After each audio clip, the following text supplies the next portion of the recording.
사도행전 16장 6절로 10절 말씀을 읽겠으며 한 목소리로 함께 합독하겠습니다. 성령이 아시아에서 말씀을 전하지 못하게 하시던 그들이 브루기아와 갈라디아 땅으로 다녀가 무시아 앞에 이르러 비도니아로 가고자 이르시되 예수의 영이 밝아지 아니하시는지라. 무시아를 지나 드로아로 내려갔는데 밤에 환상이 바울에게 보이니 마게도냐 사람 하나가 서서 그에게 청하여 이르되 마게도냐로 건너와서 우리를 도우라 하거늘 바울이 그 환상을 보았을 때 우리가 곧 마게도냐로 떠나기를 했으니 이는 하나님이 저 사람들에게 복음을 전하라고 우리를 부르시는 줄로 인정함이로라. 아멘. 이 시간에는 저희 교회에서 함께 섬기고 계시는 박진영 조사님께서 나오셔서 와서 도라는 제목으로 하나님의 말씀을 전하시겠습니다. 많은 은혜 주시기 바랍니다.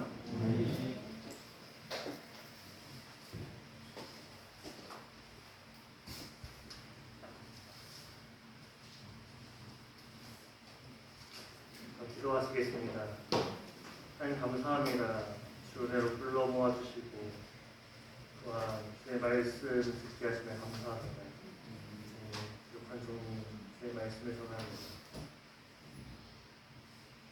이 말씀을 전해질 때 그저 하나의 흘러가는 소리가 아니라 주의 따뜻한 음성이 전달되게 할 수 있어서 우리가 이 말씀 힘을 더 한 주간 살아가게 할 수 있어서 예수님의 이름으로 기도했습니다.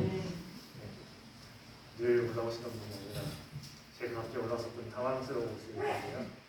저도 사실 좀 당황스럽습니다. 설교를 안 한 지가 1년이 넘었습니다. 제 나이가 33이 나왔어요. 33이 살아봐야 뭐 얼마나 살았겠습니까? 삶에 어떤 굴곡이 얼마나 있어서 뭔가 이야기할 게 많겠습니다. 하지만 하나님께서 이 자리 가운데 해오셨고 준비하게 하셨기 위해서 또한 긴장되고 두렵고 떨림으로 전하고자 합니다. 성공이라는 단어 많이 들어보셨죠? 성공이라는 단어, 그 단어 두 글자만 들어도 정말 기분이 좋습니다. 왜냐하면 그 단어 안에 그 기간 동안 준비했던 것들, 이뤄가는 것들, 그리고 그 가운데 있었던 모든 여정 가운데 딱 한 단어로 모든 것을 표현하고 정리할 수 있기 때문입니다. 그래서 성공이라는 단어를 들었을 때 우리는 기쁨과 어떠한 밝음을 느낍니다. 하지만 그 성공 뒤에는 대단히 약한 모습 또한 있습니다. 어떤 것이냐면 단 한 번의 실수, 단 한 번의 어려움, 단 한 번의 어려움 가운데로 직면했을 때 우리는 너무나도 약한 모습들을 보게 되고 실패라는 그 단어 앞에 서게 되기 때문입니다. 예를 들어서 에베레스트 산에 오르는 등반가들을 보십시오. 그들은 그 높은 산을 수도 없이 등반했음에도 불구하고 단 한 번의 기상 여건이나 한 번의 실수만으로 생사의 갈림길에 서는 걸 볼 수 있습니다. 오늘 우리가 볼 말씀에 바울과 그 동역자들도 1차 선교여행을 떠났습니다. 그들은 성공적으로 1차 선교여행을 마쳤습니다. 다만 그 가운데 보면 그들은 돌에 맞아 죽을 뻔한 적도 있었고요. 중도에 마가라는 자가 나는 도저히 못 가겠다. 난 힘들어서 여기서 돌아가겠다. 라고 하고 돌아갔던 적도 있습니다. 한 팀으로 움직일 때 단 한 명이 나는 이제 여기 더 이상 못 가겠다. 힘들다. 라고 했을 때 그 팀은 무너지기 정말 쉽습니다. 그럼에도 불구하고 바울과 동역자들은 1차 선교여행을 무사히 마치고 안디옥으로 돌아왔습니다.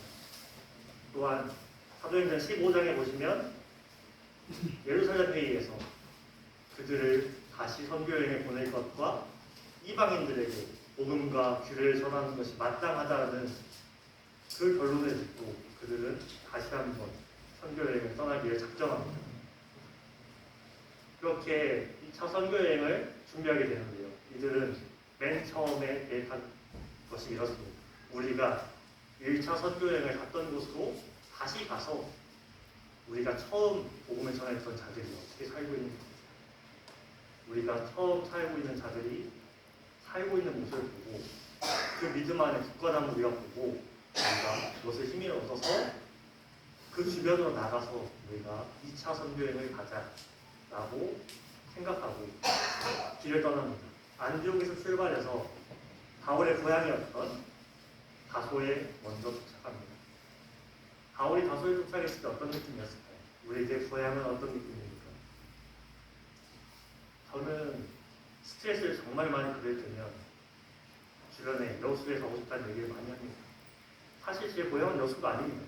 제 고향은 광주입니다. 그럼에도 불구하고 여수에서 일을 하면서 정말 많은 것들을 경험했고 그곳이 저에게 또 하나의 고향이었던 모습이 있기 때문에 정말 힘이 들 때는 힘들다라고 얘기하지 않고 여수에 가고 싶다라고 얘기합니다. 그랬기에 바울도 다소에 맨 처음 들려서 힘을 얻기 원했을 것입니다. 그리고 루스드라, 더베를 거쳐 디모데를 합류시킵니다. 후에 믿음의 아들이라고 말했을 정도로 바울에게 디모데는 큰 힘이 됩니다. 그렇게 바울과 선교팀은 많은 지역을 가서 복음을 전하고 이렇게 살아야 한다. 그래야 정한 것들을 전달해 줍니다. 그리고 그들이 믿음 생활하고 굳건해지고 수가 늘어나는 것을 보고 힘을 얻습니다. 그리고 이제 그들은 2차 선교여행을 본격적으로 떠나고자 합니다. 그런데 그들 가운데 이전에 경험하지 못했던 문제가 닥칩니다. 그들이 앞서 말씀드렸던 것처럼 돌에 맞아 죽을 뻔한 적도 있었습니다. 정말 수많은 어려움도 있었습니다. 누군가 중간에 떠나기도 했고요. 그런데 그들에게 전무했던 문제, 복음이 들어가지 못하는 것입니다. 자신들이 들어가지 못하는 것입니다. 여태까지 자기들이 들어가지 못했던 지역은 없었는데 어떤 이유에서든지 그 지역 자체에 들어가는 것이 막힙니다. 성경이 우리에게 어떤 이유로 막았다라고 말을 하지만 어떻게 막혔다라는 얘기를 하지 않습니다. 그래서 우리는 알 수 없습니다. 다만 확실한 것은 하나님께서 그 길을 막으셨습니다. 그들이 맨 처음에 복음을 전파하려 했던 아시아 지역, 그곳은 바울이 살고 있던 다소 그 근방 지역입니다. 우리는 좋은 것이 있으면 가장 가까운 사람에게 나눠주고 싶어 합니다. 바울에게 복음은 가장 중요한 것이고 가장 좋은 것이었습니다. 그래서 가장 가까이 있는 내 친척, 내 동족들에게 나눠주고 싶었던 것입니다. 그런데 어떤 이유에선가 막힙니다. 그래서 그들은 아시아에 들어가지 못하고 무시아로 갑니다. 무시아에서 다시 한번 그들은 이두니아로 들어가기를 원합니다. 근데 이번에도 예수의 영이 막으십니다. 제가 계속 얼굴을 만지니까 좀 당황스러우시죠? 제가 땀이 많아가지고 긴장하면 땀이 자꾸 나요. 근데 그게 이상하게 눈으로 자꾸 들어가요. 그래서 제가 찬양 인도할 때는 자꾸 찬양하다 우시는 줄 알고요. 우는 건 아니고요. 땀이 자꾸 들어가가지고 그래서 자꾸 얼굴을 만져요. 저는 당황하지 않으셔도 돼요. 저만 당황하고 있습니다 지금. 이두니아마저도 실패합니다. 그들은 밀리고 밀려서 드로아까지 가게 됩니다. 이때 바울은 어떤 마음이었을까요? 함께 따라갔던 선교팀과 처음 선교여행을 나갔던 디모데는 어떤 마음이었을까요? 제가 바울이었다면 낙담했을 것입니다. 매우 실망했을 것입니다. 내 능력이 이거밖에 안 되나? 하나님이 나를 여기까지만 쓰시는 건가? 내 사명은 여기까지입니다. 나는 예수님이 나에게 서두르셨고 그렇기에 내가 왔는데 여기까지인가? 나는 이제 쓸모가 없어서 버려지는 건가? 라고 생각을 했을 것입니다. 아마 드로아에서 오늘만 자고 내일 해가 뜨면 돌아가자. 더 이상 못 가겠다. 그냥 다시 안되고 돌아가서 더 이상 전파가 되지 않는다라고 보고를 하자라고 생각했을 수도 있습니다.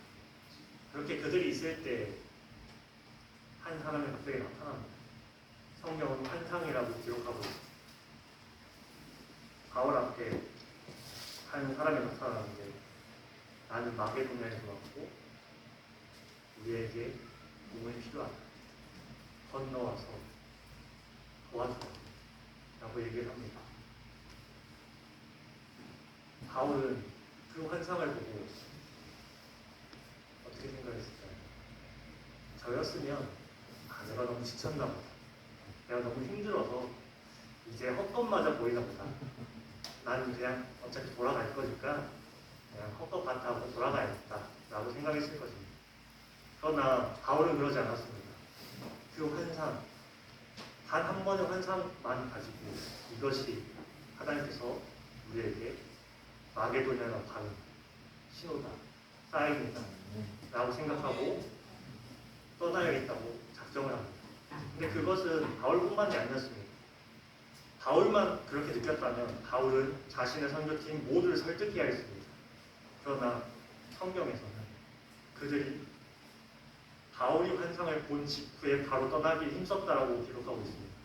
단 한 명도 그 어느 누구도 그 환상이 헛것이라고 치부하지 않고 이것이 하나님께서 와서 보호라라는 신호임을 직감하고 그 즉시 그들은 마게도냐로 떠나기 힘쓴다는 것입니다.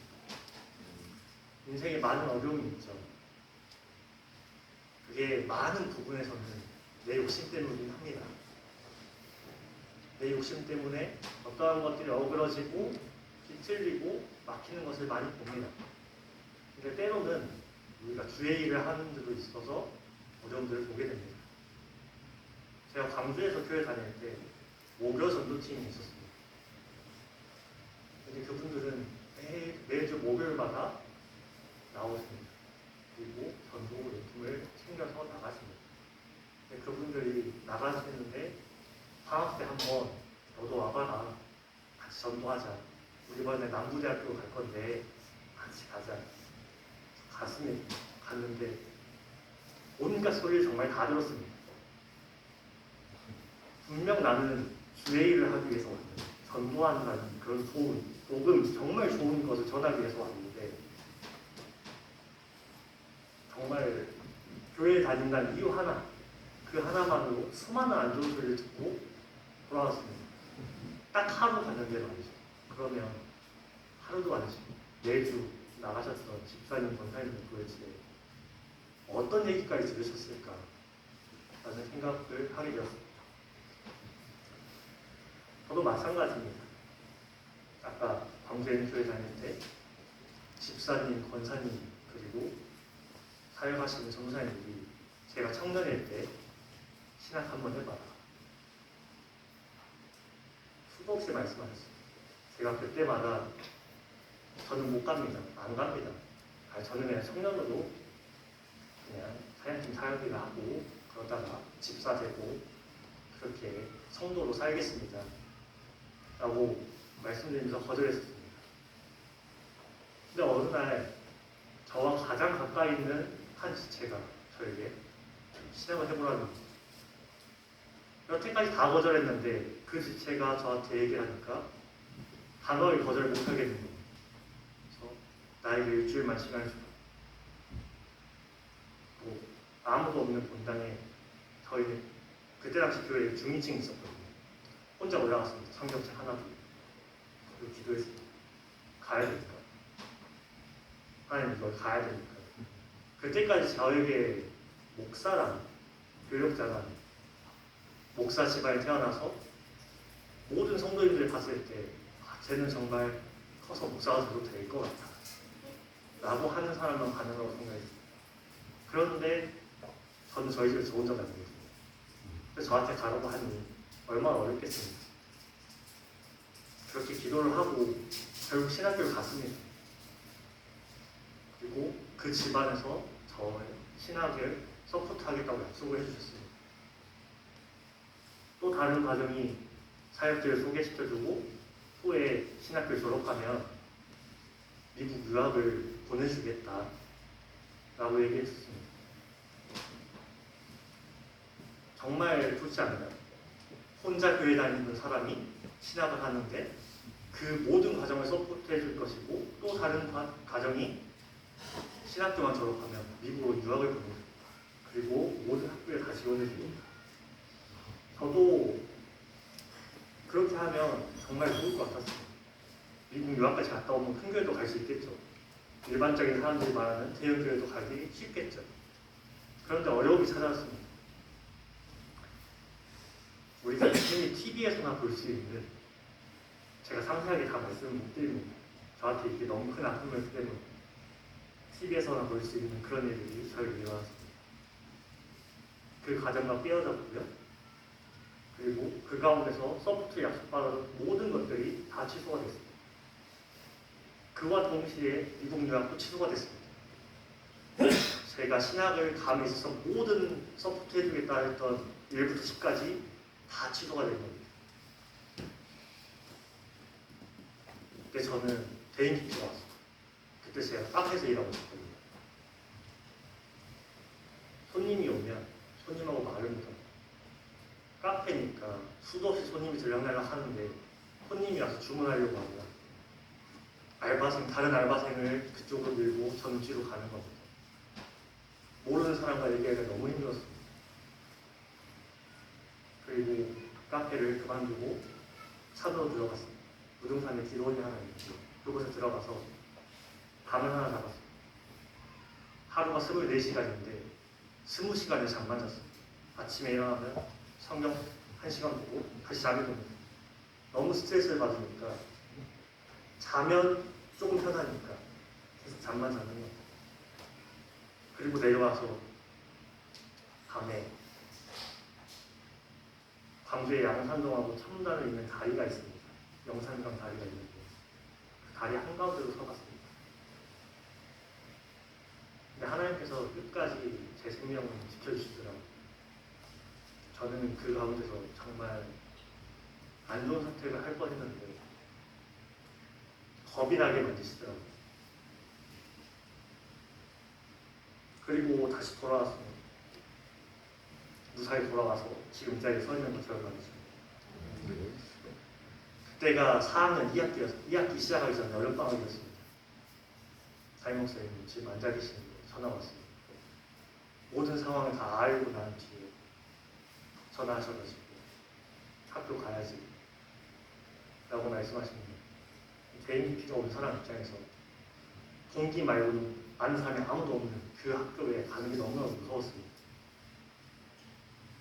담임 목사님께서 끝까지 학교 가야지, 한 학기 남았는데 졸업해야 되지 않겠냐 가라고 하십니다. 목사님한테 핑계를 댔습니다. 목사님 학비 25만 원이 모자랍니다. 제가 카페까지 그만둬가지고 학비가 없습니다. 목사님께서 너 계좌번호 보내라. 내가 보내주겠다. 들어갔습니다. 그 반년 동안 정말 아무하고도 말 안 하고 학교만 다녔어요. 그렇게 학교 졸업하고 나면 끝날 줄 알았는데요. 신대원이 있더라고요. 또 목사님 저 못 가겠습니다. 학교 졸업했으니까 이제 된 것 같습니다. 신대원은 아닌 것 같습니다. 그랬더니 목사님께서 가라. 네, 가겠습니다. 또 갔습니다. 신대원에 들어가고 입학금은 면제였고요. 학비 240만 원이었어요. 학비 내니까 통장에 정확하게 기억합니다. 169원 남아있었어요. 딱 들어갔는데 169원 남아있는데 책을 살 돈, 책은 어떻게 사지? 하고 있는데 어디선가 돈이 자꾸 들어옵니다. 그래서 분명 2월에 학비를 냈는데 4월에 다음 학기가 준비가 되는 거죠. 그게 갔습니다. 그리고 영광대교회에서 전도사 티오도 없는데 담임 목사님께서 저기 신학생 한 명 있는데 우리가 후학을 키우려면 자리는 만들어줘야 되지 않겠냐 그러시면서 교육전도사로 세우셨습니다. 근데 또 한 번 문제가 생깁니다. 이번에는 돈도 문제가 아니고요. 어떠한 관계 문제도 아니고 제가 초등부를 맡았었는데요. 각종 설교 끝에 정해져 있는 메타포리가 있습니다.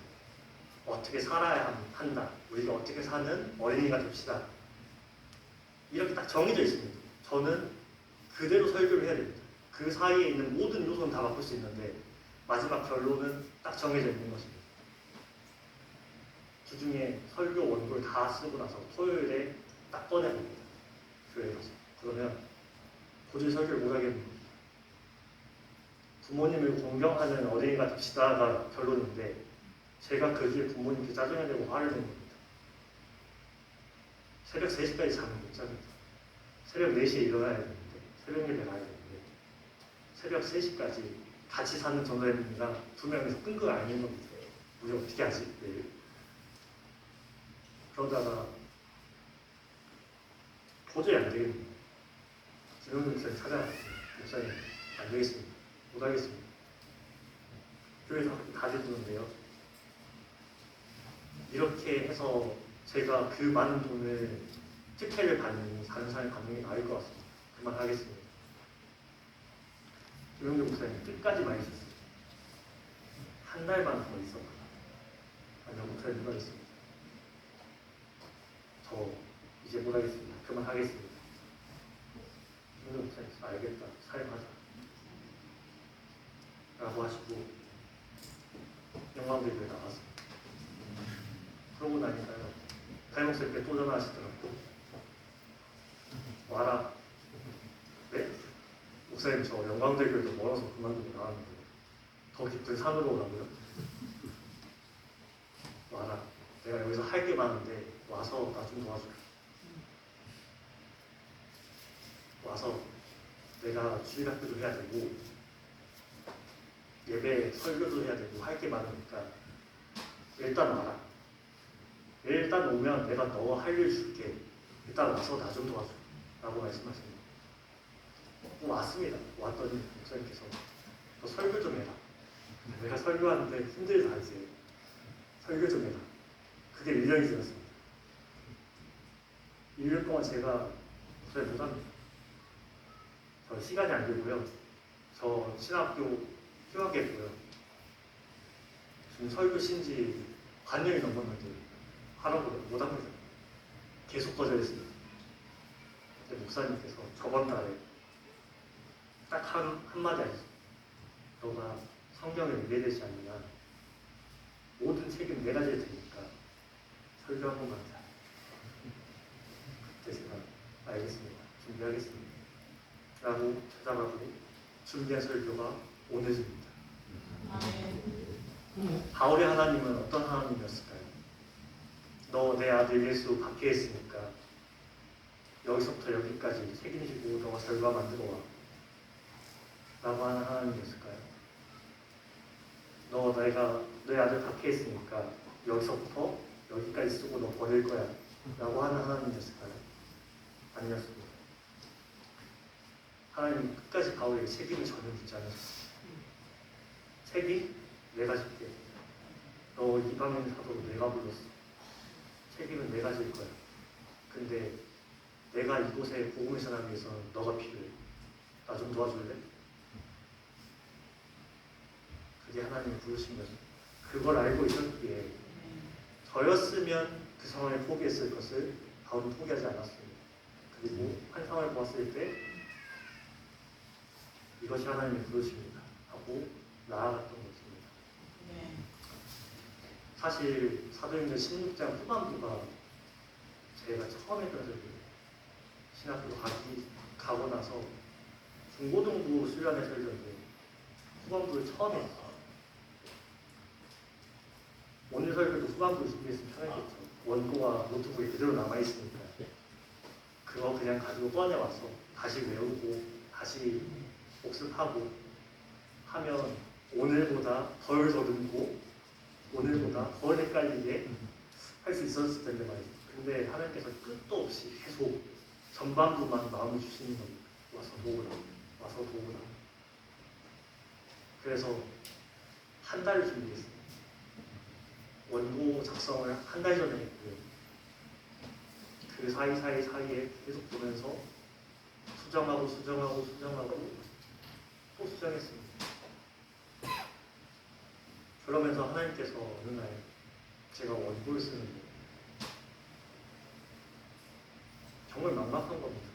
1년이 넘게 원고를 안 썼는데 원고를 쓰려고 하니까 어떻게 시작해야 될지 감이 안 오는 겁니다. 도저히 안 써져서 잠을 자고 그다음 아침에 다시 매장에 출근해서 뭔가 가이드라인을 세워보자. 뭔가 내가 어떻게 써야 될지 저녁에 쓰더라도 아침에 좀 가이드라인을 세워보자 하고 컴퓨터에 메모장을 펴서 기록하는데 갑자기 하나님께서 제가 신학교 들어가기 전에 했던 그때의 기도의 응답이 생각나게 하시는 겁니다. 그 응답은 이렇습니다. 내가 책임지겠다. 내가 너를 통해 이루려고 하는 큰 계획이 있다. 모든 과정 가운데 내가 이룰 것이다. 목사의 아들만 신학교 가는 법이 어디 있냐? 장로 아들만 신학교 가는 법이 어디 있냐? 다윗을 봐라. 식사 자리에 양 치느라 초대도 받지 않았던 다윗을 내가 불러서 그를 기름 부었다. 그도 처음에 사자 어둠에게 양을 허해가면서 잃는 것에 대한 아픔과 슬픔과 지키지 못했다는 그런 괴로움 가운데 있었지만 또한 형들 전쟁터에 나가 있는 형들에게 도시락이나 전해주는 심부름이나 나간다고 생각했지만 내가 그 길로 그를 이스라엘 왕으로 불렀다. 내 마음에 합한 왕으로 세웠다. 모세를 보아라. 그가 자기 민족을 향한 불같은 마음으로 했던 일 때문에 도망자 신세가 되어서 광야로 나갔지만 내가 그를 80세에 다시 불렀다. 그리고 그를 통해 이스라엘 백성들을 그곳에서 꺼내내었고 내가 약속의 땅으로 들여보내게 하였다. 바울을 보아라. 그가 내 아들을 끊임없이 박해했지만 내가 그를 이방인의 사도로 불렀고 그를 통해 수많은 사람들이 복음을 듣게 하였다. 자 이제 말해보거라. 내가 너를 쓰지 못할 이유는 무엇이냐? 제가 그날 아침에 매장에서 정말 펑펑 울었어요. 아침에 오픈했으니까 손님이 들어올 거잖아요. 들어오는 손님하고 제 눈을 보고 놀라는 겁니다. 정말 펑펑 울어가지고 손님하고 말을 해야 되는데 콧물이 자꾸 나고 눈물이 자꾸 나와가지고 계속 창고 들어가서 콧물 코 풀고 눈물 닦고 막혔다고 생각되던 진짜 선교 여행이었습니다. 밀리고 밀렸다가 밀려서 왔던 여행이었습니다.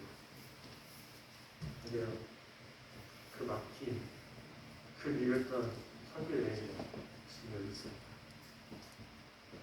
지금 이 손에 있습니다. 우리는 막혔다고 생각했고 우리는 밀렸다고 생각했고 우리는 이 정도였으면 포기할 수 있겠다 라고 생각했던 그 선교 여행이 이 땅 가운데 왔습니다. 하나님께서 자기 이름으로 교회를 세우시고 그 교회 이름을 대창교회라고 하셨습니다. 그리고 이 땅 가운데 복음이 전파되도록 하셨습니다. 각자를 향한 계획으로 하나님께서 우리의 이 자리 가운데 부르셨습니다. 제가 말을 굳이 안 해도 우리는 지난 시간 동안 많은 어려움과 막힘을 경험했습니다. 코로나로 인해서 예배가 취소되고 중단되고 교회 안에 많은 사건들이 있었고 근데 우리 그동안 어땠습니까?